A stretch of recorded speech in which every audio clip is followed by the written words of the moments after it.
પુત્રનો જન્મ થયો. સારા એટલી ખુશ હતી કે તે હસી પડી. ઈશ્વરે મને હાસ્ય આપ્યું છે. લઈ આવ્યો. ઇબ્રાહીમે હાથમાં છરી અને મશાલ પકડી. સાથે મળીને તેઓ પર્વત પર ચડ્યા. યુસુફના ભાઈઓ તેની ઈર્ષ્યા કરતા હતા. તેઓ તેને નફરત કરતા હતા. ત્યાં તેના પિતા અને ભાઈઓએ બડબડ કરી, શું તું એમ કહે છે કે તું અમારા ઉપર રાજ કરીશ? તેમને મળવા આવતા જોયો. તેઓએ તેને મારી નાખવાની અને તેના બધા સપનાને સમાપ્ત કરવાની યોજના બનાવી. ઈશ્વરે ઇબ્રાહીમને એક પુત્ર આપવાનું વચન આપ્યું અને તે પુત્રમાંથી ઘણા વંશજો જે આખા વિશ્વને આશીર્વાદિત કરશે. પરંતુ ઇબ્રાહીમ અને તેની પત્ની સારા સંતાન માટે ખૂબ વૃદ્ધ હતા. 20 વર્ષ વીતી ગયા. તેમ છતાં ઇબ્રાહીમ પરમેશ્વરના વચન પર ભરોસો રાખે છે. જ્યારે તે 100 વર્ષનો હતો અને સારા 90 વર્ષની હતી, ત્યારે ઈશ્વરે તેમને તેમના વચનની યાદ અપાવી. સારાને એક બાળક આવવાનું હતું. જ્યારે તેમના પુત્રનો જન્મ થયો, સારા એટલી ખુશ હતી કે તે હસી પડી. ઈશ્વરે મને હાસ્ય આપ્યું છે, તેણીએ કહ્યું.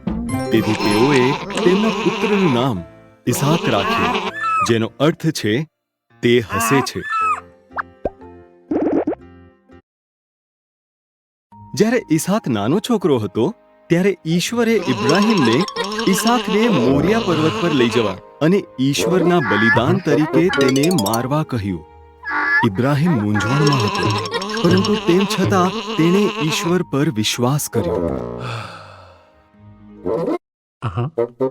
ઇસાક લાકડા લઈ આવ્યો. ઇબ્રાહીમે હાથમાં છરી અને મશાલ પકડી. સાથે મળીને તેઓ પર્વત પર ચડ્યા. બલિ માટેનું ઘેટું ક્યાં છે? ઇસાકે પૂછ્યું. ઈશ્વર તે પૂરું પાડશે, ઇબ્રાહીમે જવાબ આપ્યો. ઇબ્રાહીમે લાકડાને વેદી પર ગોઠવ્યા. ઇસાકને બાંધ્યો અને લાકડા પર સુવડાવ્યો. જ્યારે તેણે ઇસાકને મારવા માટે છરી ઊંચી કરી, ત્યારે એક દૂતે તેનું નામ દઈ તેને બોલાવ્યો. ઇબ્રાહીમ!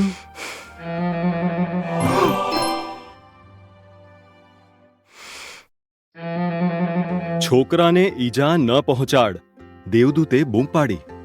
ઈશ્વર જાણે છે કે તું તેમના વચન પર વિશ્વાસ કરે છે. જો, ત્યાં ઝાડમાં એક ઘેટું તેના શિંગડાના કારણે ફસાયું છે. તેનું બલિદાન આપ.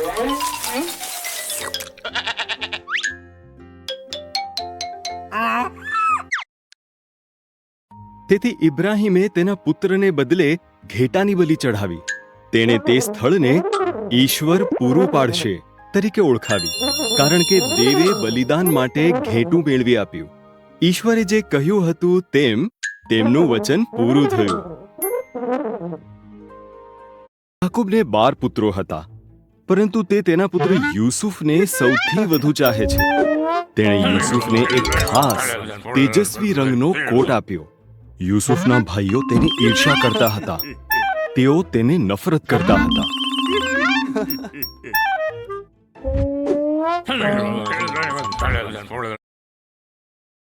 યુસુફના પણ વિશેષ સપના હતા. તેણે કહ્યું, મારા સ્વપ્નમાં આપણે ઘઉંના પૂળા બાંધતા હતા અને તમારા પૂળા મારી સામે નમી ગયા. યુસુફના ભાઈઓએ તેને વધારે નફરત કરી.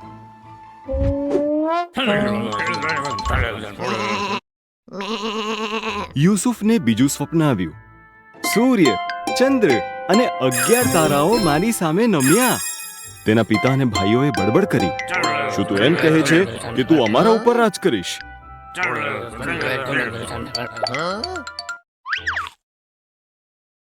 એક દિવસ યુસુફના ભાઈઓ તેમના ઘેટા સાચવવા ખેતરોમાં હતા.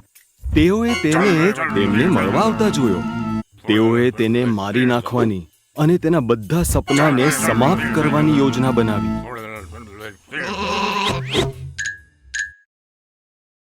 આપણા ભાઈને મારવું એ ખોટું હશે, રૂબેને કહ્યું. ચાલો તેને આ ખાલી કૂવામાં ફેંકી દઈએ. તેથી તેઓએ યુસુફનો ખાસ કોટ ફાડી નાખ્યો અને તેને કૂવામાં ફેંકી દીધો.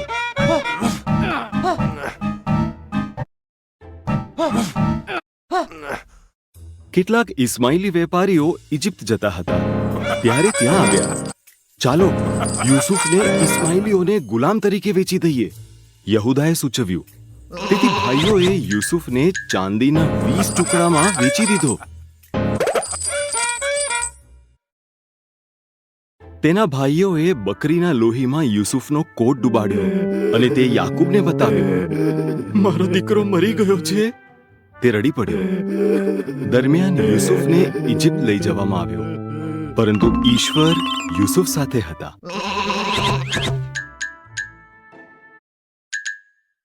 ઇજિપ્તમાં ઇસ્માઇલીઓએ ફારૂનના એક કપ્તાન પોટીફરને યુસુફ વેચી દીધો. ઈશ્વર યુસુફને આશીર્વાદ આપે છે અને તેને સફળ બનાવે છે. પોટીફરે યુસુફને તેના આખા ઘરનો હવાલો આપ્યો.